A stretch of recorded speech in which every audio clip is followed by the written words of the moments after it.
Good morning everyone, and welcome back to this channel, Heal with Nature with Dr. Ahmad Al-Hamra. And as you can see, I'm filming in the river, in the wild. I'm going to talk a little bit about this river. And before I do that, I want to put a short video clip to show you what I encountered during filming this video from the wildlife, the wildlife we have here, and hope you enjoy it. Let's go ahead and take a look at it.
Today I'm in a special place, the Hasbani River in South Lebanon, and this is where the river starts, and there's a lot of spring water. The water here is clean and you can actually drink from it right from the river, and I'm going to show you how we do it.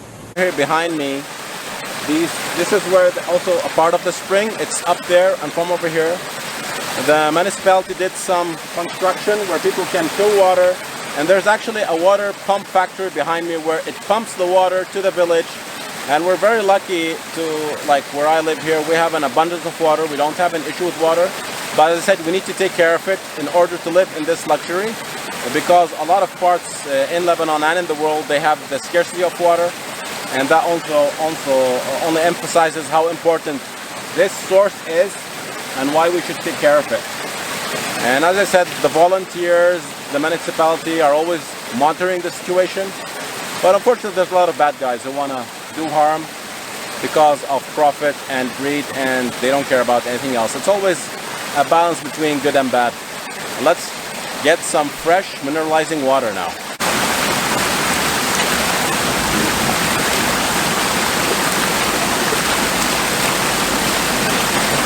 It's really good. So as I said, this river has been subjected to a lot of abuse and misuse, unfortunately. But thanks to the endless efforts of a lot of good people from the new municipality we have in the past 6 years, the educated people, even just volunteers or people who understand the necessity of having a healthy river, it's still doing okay. It's an endless battle ongoing because it's a balance between good and bad, and lately we did have some problems. We're trying to figure it out, but it's still doing good. Now the fish here, there used to be a lot of big fish, now there isn't. It's one of the reasons why we're trying to investigate it, because there has been some solutions for the old pollution issues. Now we have a new pollution issue. We're trying to dig in where it's coming from. We kind of have a rough idea, but we're still not 100% sure. But as I can see now, the fish are spawning again. We can see crabs and frogs, and that's a healthy sign. It's a good sign that the river quickly recovers. It's amazing how fast it recovers. Just keep it clean, and hopefully the good guys will keep up with the good work, and soon enough I'll be filming and you'll see some pretty big healthy fish. And I've swam and hunted and fished in this river since I was young. It means the world to me. Although it's a small one compared to, of course, the rivers you'd know in Europe and the Americas. I've seen them, they're huge. This small river for me is the world, of course, and that's how it should be for everybody in their native homeland. It's like a salmon After they leave for 5-6 years, they swim back to the native river where they were born, and they die there. In this third video, we're gonna talk about meat, and I'm gonna try to address in this video whether we're supposed to or designed to eat meat. Before I go into the health benefits of meat, which I'll probably do in the next episode, so the video is not too long, because there's a huge debate between the meat eaters and the non-meat eaters. It's kind of like an all-out war almost, and everybody has their own point of view. The anti-meat eaters will give you 1,000 reasons why we're not supposed to eat meat, and they'll tell you it's carcinogenic, causes heart disease, diabetes, obesity, etc., etc. And they'll give you images of the digestive system of a carnivore, a human, and a herbivore, and they'll tell you that we're more designed by the design of the digestive system to eat plants, which is actually, if you compare it, doesn't match at all. Herbivores, even the closest relatives to us like chimpanzees and gorillas, have more than one stomach and huge colons. They ferment their food. It's a different process. We, on the other hand, have one small stomach. It's highly acidic, and it's pretty like the carnivores, and it's well designed to digest meat, but not any meat. There's one thing we do with our food that no other animal does. You know what it is? Did you guess it? Yes, it's fire. We're the only species who's able to control fire and use it for cooking food. And that's why our digestive systems are unique. They're not identical to any. From the design of our jaw muscles, our teeth, all the way down to our stomachs and all this stuff, we've evolved over the years to eat cooked food, whether it's meat, mainly meat, and also vegetables. Cooking softens the food, pre-digests it, and we're able to extract more nutrients. And that's why one of the theories is we evolved bigger brains than any other animal proportionate to our body, and we're much smarter, etc. One of the theories is, it's up to you if you believe it or not, is because we eat cooked food and we utilize it better than any other animal. So let's look at fire and talk a little bit about fire and the history. So the use of first fire would be something like this. Anthropologists and scientists found a lot of evidence of tar and coal in the caves. Of course, this is more modern, you could tell, but still it gives the perfect picture. Here you see the ashes, and it's clear evidence of fire, and the tar, the black tar, will stay on the rocks or these bricks for thousands of years, and scientists could trace it. And so, as I said, the first use of fire was noted at around 780,000 years ago, but it's thought that old humans and early humans started to use fire continuously, like in a more consistent way, around 400,000 years ago. And that's where we see humans started to occupy the northern latitudes of Europe, Asia, and the Americas, and start to cook their food. And they evolved pretty quick. Tools start to be invented. People grew bigger brains, and they were tall and fit, and until they developed agriculture. And this kind of, they still cooked their food, but they went from more of a carnivore diet to a herbivore diet. So guys, sorry if you find this offensive. Some people might find it offensive because of the meat, but the nature of this video requires me to do this. So the debate is, are we supposed to eat meat? Or shall I say, are we designed to eat meat? Now, most animals will sniff their food before they eat it, and then their brain tells them, yes, it's okay to go ahead and eat it because they like it, and they'll eat it. Now, if I was to smell this red meat, really it doesn't give me a signal to eat it. If I was to pick one and eat it, try to chew it, my teeth wouldn't do a good job at chewing it. Now, if I was starving, I'd eat this and I'll live another day.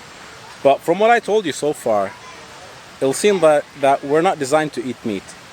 But there's a big but here, and you'll see that a little bit later.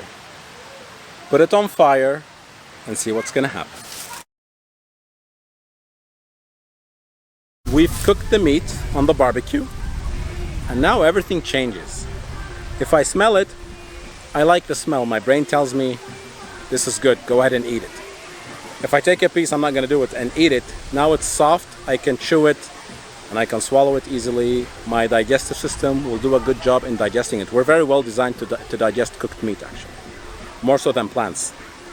Doesn't mean, I'm not saying we're carnivores, but we're supposed to eat both of them. And so here you have it. The secret is we humans, the modern human being, Homo sapiens, we're designed to eat cooked food. And that is food like meat and plants. And we're the only species in the world that eats their food cooked. Now imagine you're in a place like this 10,000 years ago. And you wouldn't have this agriculture where humans started the agriculture, planting trees and vegetables 10,000 years ago till now. And you'd only have a few wild trees with some wild fruits, which are way less sweeter than the fruits we have today. And they'd be sporadic and in season. And you were, of course, in the wild hunting, or like you want to gather food with your tribe. How are you going to sustain yourself and your tribe? With the sporadic fruits, which are very unsweet, there's no way you could have done that. The only way we could have done that and survived is by making a kill, big game. And that's what the evidence shows. Actually, if you go back to history, because history doesn't lie. The first use of fire was documented around 780,000 years ago, and it was with Homo erectus. But it was sporadic, it wasn't consistent, and it was like by chance.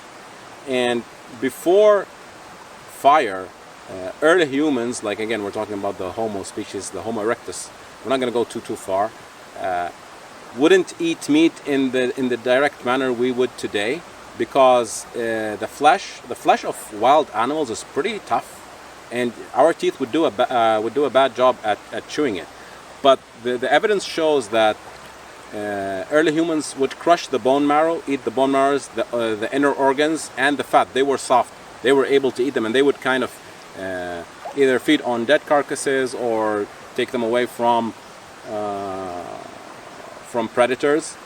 And then later on, around 400,000 years ago, it clearly shows, the evidence shows that in the caves of back then, it was starting from Homo erectus to Neanderthal and the early Homo sapiens, there was like constant use of fire. It wasn't by chance. People learned how to use fire, and they were able to cook their food. And again, the evidence shows it was mainly meat, because especially if we talk about the Neanderthal in Europe, basically there was nothing there for long months, especially in the winter, except big game. And in the caves they found the tooth and heaps of herbivore bones, and the drawings on the caves showed there was rhinoceroses. Yeah, can you believe it? In Europe there was rhinoceros, wild horse, bison, elk, all the stuff. Back then the biomass of wildlife was huge. Would be something like this. So imagine you're something like this, but you'd have a lot of wildlife around you. The population density was much smaller, but the biomass of wild animals was huge. And even scientists developed technologies like which could measure the carbon isotope of the food they ate, like the nitrogen and carbon, the isotopes. They can measure it, and they could tell precisely what they were eating. So again, with this kind of technology, it showed like the early humans were 90% carnivore, 90%. So they relied heavily on meat. But with the development of agriculture, like 10,000 years ago and till now, that kind of balance changed, and they could see that meat consumption went less, and it was more vegetables. So in the end, you'll decide whether we're designed to eat meat or not, and that's totally up to you. I respect your decision, whatever it is. Stay tuned for the next episode where I'm going to compare good and bad meat and try to show why some meat could be bad because of what we made to it, which is pretty obvious for some of you. And for any private consultation, health coaching, shoot me an email on the email below. If you want to just support the channel, you can go to the link, buy me a coffee, and do that. Until then, stay tuned. This is Dr. Ahmad Al-Hamra.